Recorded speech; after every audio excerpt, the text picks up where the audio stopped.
दोस्तों साइंस में लिखी बात भटूरे छोले के साथ और म्यूचुअल फंड तीनों बिल्कुल सही है।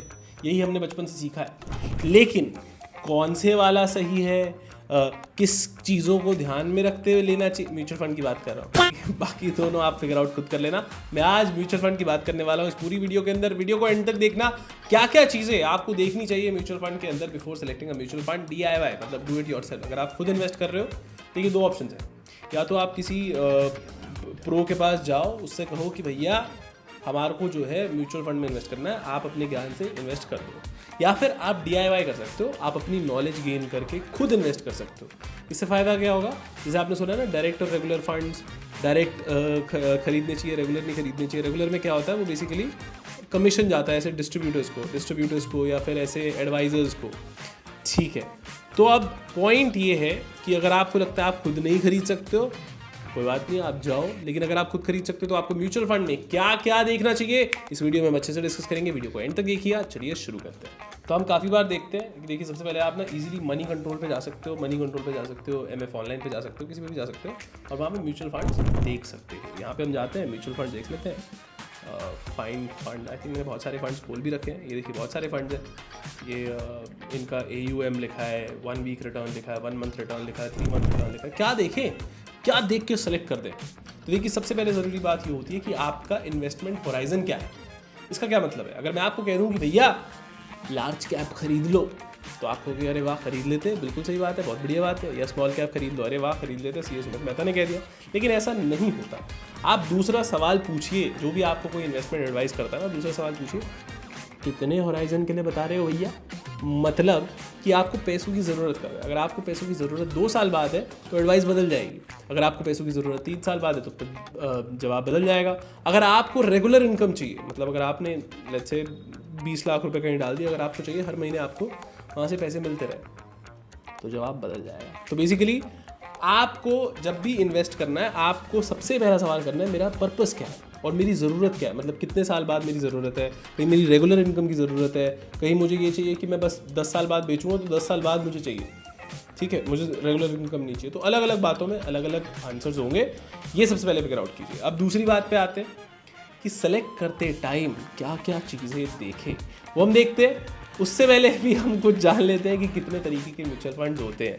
देखिए बहुत तरीके के होते हैं, यहाँ पे आप देख सकते हो, ये देखो, ठीक है, आपको बता देता हूँ। देखो बहुत सारे तरीके के म्यूचुअल फंड होते हैं। इक्विटी म्यूचुअल फंड होता है, डेट म्यूचुअल फंड होता है, मनी मार्केट फंड होता है, हाइब्रिड फंड होता है। इसका मतलब क्या होता है, इक्विटी मतलब एज अ नेम सजेस्ट, अरे मैं बता देता हूँ, पहले वो डेफिनेशन बता देता हूँ म्यूचुअल फंड्स की क्या होती है। म्यूचुअल फंड बेसिकली ये पूल ऑफ मनी होता है। जैसे लगा लीजिए मैं अकेला जो हूँ, मैं सोचता हूँ कि मुझे सब आता है, तो मैं आप सबको बुलाता हूँ, 1000 लोगों को बुलाता हूँ और बोलता हूँ कि आप ना मुझे अपने अपने पैसे दे दो, 1-1 लाख रुपए। मैं सबके पैसे इकट्ठे करके, मैं एक्सपर्ट आदमी जो पढ़ के आया हूँ, बहुत सारा पढ़ के आया हूँ, बहुत सारा एक्सपीरियंस लेके आया हूँ, बहुत सारे फंड मैनेजर्स के अंडर काम करके आया हूँ। अब आपका फंड मैनेज करूँगा, आप 1000 लोगों का, और आगे इन्वेस्ट करूँगा इक्विटी में। तो इसे जब मैं आगे इन्वेस्ट कर रहा हूँ, जैसे एसेट में इक्विटी है तो इक्विटी म्यूचुअल फंड हो गया। अगर मैं आगे डेट में कर रहा हूँ तो डेट म्यूचुअल फंड हो गया। अगर मैं आगे मनी मार्केट फंड बेसिकली होते हैं लिक्विड जो होती है, शॉर्ट टर्म सिक्योरिटीज़ होती है, उन्हें बोला जाता है हाइब्रिड फंड मतलब it's going to be mixture of these things, okay. मतलब ना ही वो इक्विटी है, ना ही वो डेट है, ना ही वो मनी मार्केट है, it's a mixture, it is set component, okay, ठीक है। अब ना गोल्स के हिसाब से भी अलग अलग फंड्स होते हैं। ग्रोथ फंड कि आपको क्या चाहिए, आपको इनकम नहीं चाहिए, आपको ग्रोथ चाहिए। जब आप उसे सेल करने जाएंगे तब आपको वो एक अच्छा रिटर्न देगा, ठीक है। Income fund again as the name suggest कि आपको रेगुलर इनकम देगा। लिक्विड फंड वो शॉर्ट टर्म के लिए होते हैं। अगर आपको शॉर्ट टर्म के लिए पैसे कहीं जमा करने, देखिए वैसे तो आप सेविंग अकाउंट में कर सकते हैं, है ना, तो आप कहोगे लेकिन वहाँ पर रिटर्न बहुत कम मिलता है। तो क्या होता है, 90 दिन के लिए, 100 दिन के लिए, 4 महीने के लिए, 6 महीने के लिए आप लिक्विड फंड्स के अंदर अपना पैसा डाल सकते हो। टैक्स सेव करने के लिए भी फंड्स होते हैं, वो अलग फंड्स होते हैं। अगर सिर्फ ग्रोथ फंड जो, मतलब इनके ना बेसिकली ये होता क्यों है, ये क्या है, इनका अलग अलग नाम क्यों, क्योंकि इन्वेस्ट अलग अलग तरीके से करेंगे। फिर जैसे मैंने आपको बताया इक्विटी में इन्वेस्ट करेगा, ग्रोथ फंड उसी हिसाब से उन्हीं इक्विटीज़ में इन्वेस्ट करेगा जो आपको over the time regular income ना दे, वो आपको over the time capital gain दे, ठीक है। बेसिकली आपके म्यूचुअल फंड में इन्वेस्ट करने के 2 रीज़न हो सकते हैं, तो रेगुलर इनकम या फिर आपको चाहिए कैपिटल गेन, ठीक है।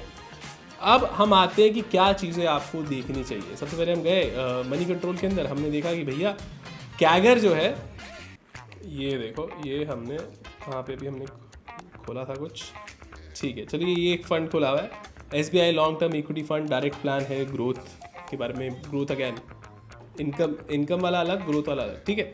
ग्रोथ से आप कैपिटल गेन कमाना चाहते हैं, ठीक है। यहाँ पे आप आते हैं, देखिए रिटर्न्स दे रखे हैं कि 1 हफ्ते के कितने हैं, 1 महीने के कितने हैं, 3 महीने के कितने हैं, और अगर आपने 10,000 रुपये 30 अगस्त को इन्वेस्ट किए होते तो वो अब उसकी वैल्यू इतनी होती।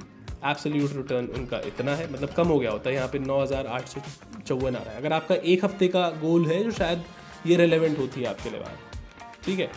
अब यहाँ पे तो एक कैगर है, कैगर मतलब बेसिकली ये अभी का रिटर्न है, मतलब अगर मैं पिछले 1 साल का देखूँ, पिछले 4 साल से देखूँ, पिछले 6 साल से देखूँ, बट ऐसा भी तो हो सकता है कि पिछले 5 साल, पिछले 4 साल, पिछले 3 साल लकी हो गए हो ये, है ना।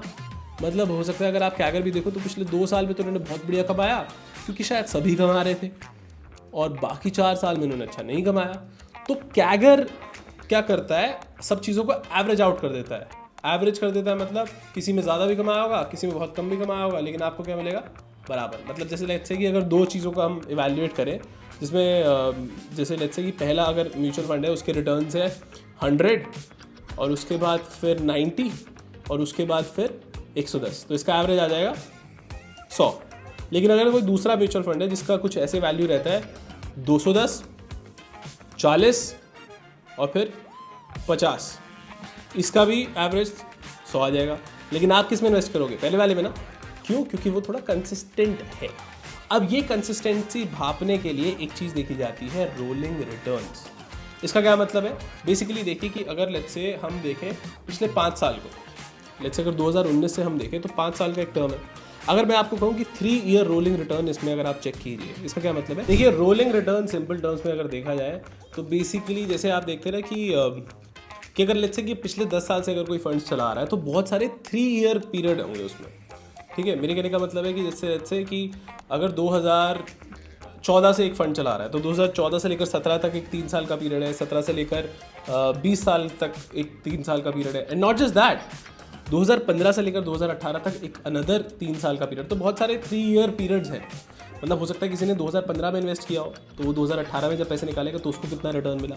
हो सकता है किसी ने 2016 में इन्वेस्ट किया हो तो 2019 में कितना निकाला। तो इन सब को हम देखेंगे कि कैसा परफॉर्म किया। रोलिंग रिटर्न्स देखते हैं बहुत अलग अलग पीरियड्स का, कि मतलब बहुत सारे 3 साल पीरियड के देखते हैं हम पिछले 10 साल के अंदर। तो इससे होगा क्या, बहुत सारे एरियाज़ कवर हो जाएंगे। ऐसा नहीं होगी कि किसी साल में अगर फंड ने अच्छा परफॉर्म किया, बाकी में फंड ने अच्छा परफॉर्म नहीं किया तो अच्छा हम CAGR देख पाएंगे, नहीं, हमें कंसिस्टेंसी पता चल जाएगी, ठीक है। वो कैसे देख सकते हो आप, इस पर आप आसानी से जाके देख सकते हो। कोई भी आप फंड लगाइए, यहाँ पे आप सेलेक्ट डेट, मतलब जिसमें बता रहा था 2014 से, तो यहाँ पे आप सेलेक्ट कर सकते हो। लेट्स से 2014 ही कर देता हूँ मैं, 2014 से अप्रैल शुरू कर देते हैं क्योंकि वहाँ से फाइनेंशियल ईयर स्टार्ट होता है, ठीक है।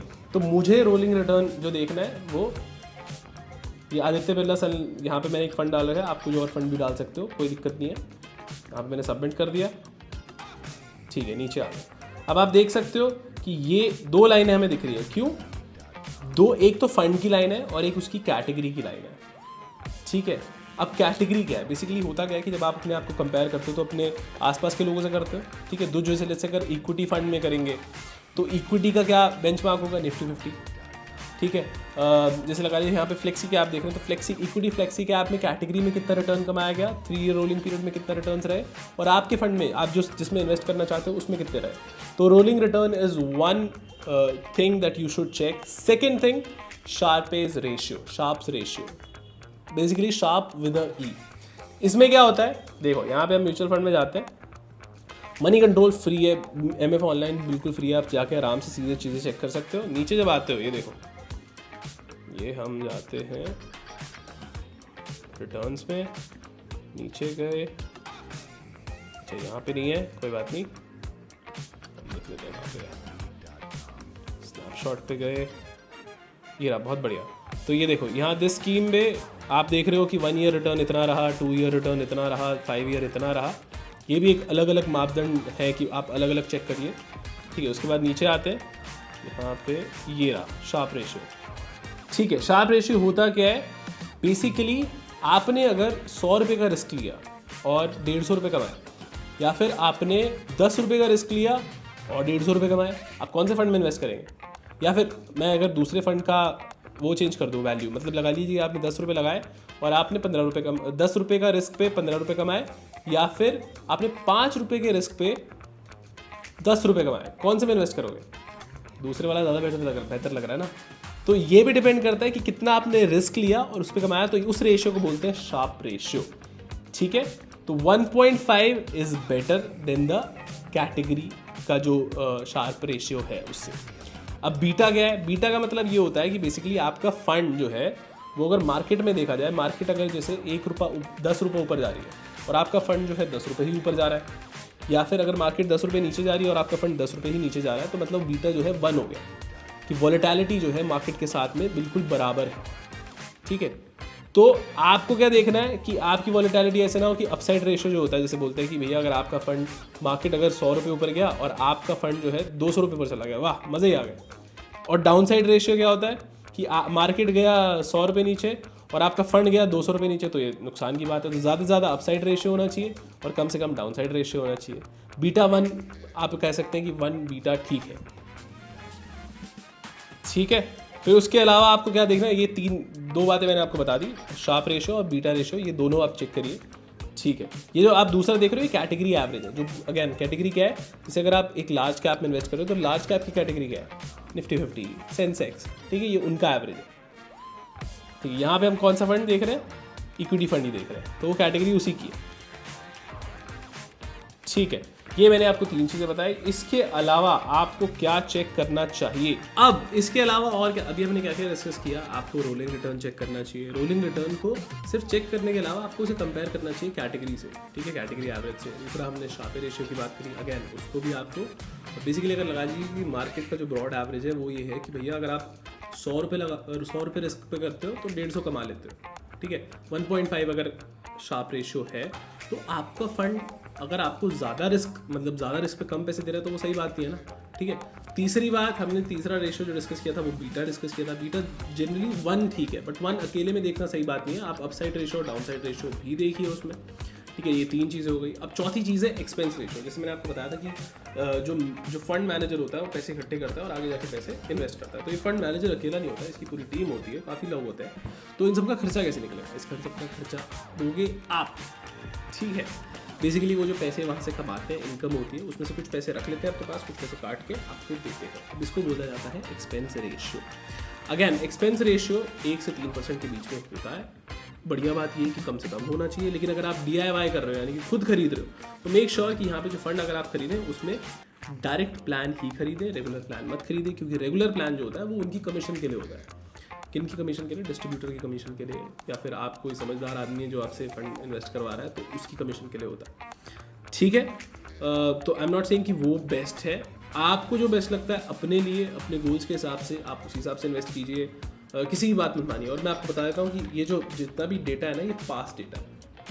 ठीक है, आपको पता तो नहीं है फ्यूचर में क्या होगा, किसी को नहीं पता। हम एक रीजनेबल एस्टिमेट ही लगा सकते हैं। आगे जो भी होगा फ्यूचर में, वी आर होपिंग कि हमने तो अपने हिसाब से जो कर दिया।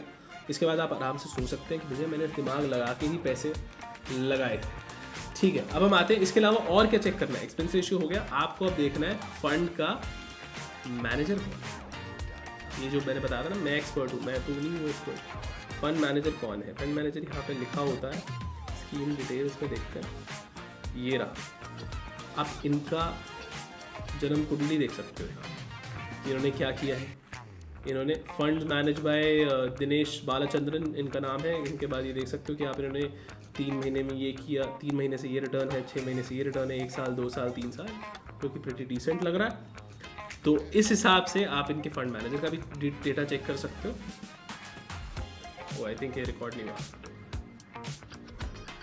ठीक है, मैं आपको दिखा देता हूँ म्यूचुअल फंड में कैसे दिखाया जाता है। ये जब आप यहाँ पे गए किसी भी फंड को ढूंढने, ये देखिए, ये आपने कोई भी जैसे फंड पे क्लिक किया, इसमें जाके जब आप इस पर स्कीम डिटेल्स पे जाते हैं तो यहाँ पे आपको दिनेश बालाचंद्रन उनका सारा डेटा मिल जाता है कि कौन कौन से फंड वो और भी मैनेज करते हैं और किस हिसाब से उन्होंने परफॉर्म किया है, ये उनका डेटा रहा। ठीक है, ऐसे हर एक फंड के बारे में आप चेक कर सकते हैं और उनका डिटेल चेक करके उनका, अब ये 5-6 चीज़ें चेक करके आप किसी भी म्यूचुअल फंड में इन्वेस्ट कर सकते हो। आई होप आपको सब समझ में आ गया होगा। अगर आप कोई भी सवाल है नीचे कमेंट में हमें बताइए, हम आपके सारे सवालों के जवाब देंगे। अगेन बहुत किसी की सीधा सलामत ले लीजिए। आपने देखा होगा पिछले सालों में काफ़ी लोग जो ट्रेडिंग वगैरह की कोर्सेज और ये म्यूचुअल फंड की ट्रेडिंग की तो खैर बात नहीं करते, खैर ये सब छोड़ते हैं, मैं किसी और वीडियो में आपको बताऊंगा। अब आज की वीडियो यहीं पे समाप्त हुई। आई होप आपको अच्छी लगी होगी। प्लीज़ लाइक शेयर कीजिए, अपने दोस्तों के साथ शेयर कीजिए, कमेंट करके मुझसे कोई भी सवाल पूछ लीजिए। थैंक यू, मैं मिलूंगा आपसे अगली वीडियो।